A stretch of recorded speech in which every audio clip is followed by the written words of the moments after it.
Okay, so could England get whitewashed in Australia? Yes. Simple answer. 2-0 down.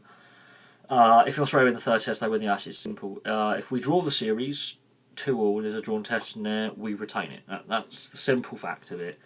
We need to win this test in Perth. And Perth is probably the best venue to get a result in, just to shake up a bit. There are things going off the pitch between both sets of players. Comments in the media, players misbehaving in the past, getting brought up. There are things going on at the moment. Certain players, I could go on about the Ben Stokes. And I've made a video on that. If you want to check it out, it's on the channel about what's going on with him. Is it overshadowing? And of course it is.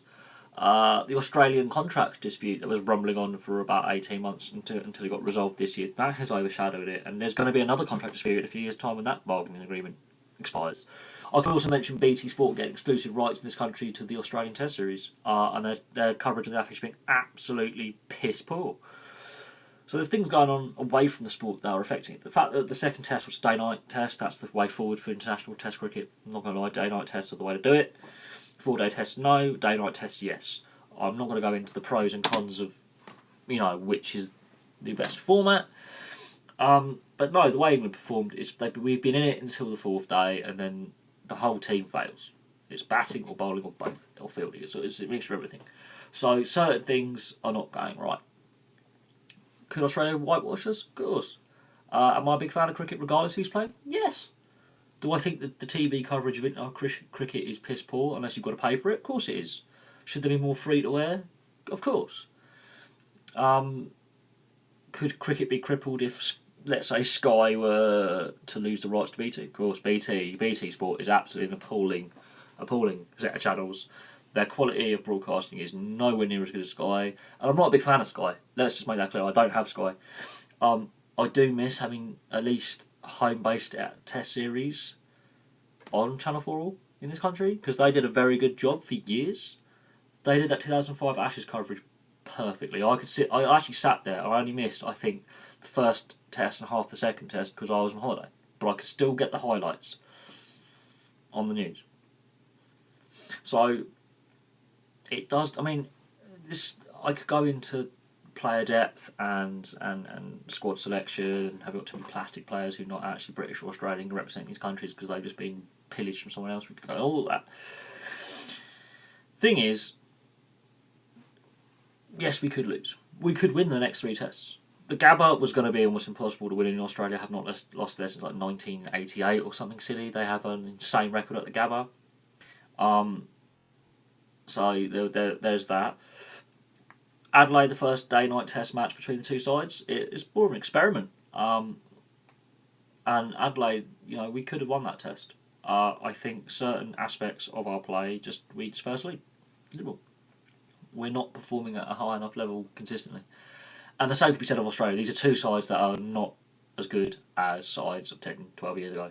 That 2005-2009 period of cricket for both sides, that's when the sides were at their best in the last decade and a half. Both Australia and England are not as good quality as other sides around. I think Test cricket has been diluted. New Zealand should get more 5 Test series than they do. They have really shot up the rankings and they are really pushing. They're not just the underdogs anymore. South Africa are in a state of flux. They underperformed recently. The West Indies, they're not the side they were. Bangladesh and up and coming. India and Pakistan and Sri Lanka. Well, Pakistan hit and miss with them, but India, Sri Lanka, and Bangladesh are all, especially Bangladesh, growing in confidence and strength. There are other Test sides out there who are doing better, consistently so. So we have to look at, the quality of the sides out there. They're not the quality of sides of that Titanic 2005 Test series in England for the Ashes, which I remember vividly. So, yeah. If whoever wins this series, it's not the side that won 12, 13 years ago. It's not the side that lost 12, 13 years. If you were to basically put out the quality of player then, the quality of player now, England versus England, Australia versus Australia. Those sides from 2005 whitewash the sides now. I would not put any. Maybe Jimmy Anderson at a push, if he had a few less injury concerns. Would probably be the only English bowler that gets into the bowling attack of that 2005 side. Stuart Broad might be the 12th man. Australia, Mitchell Starc.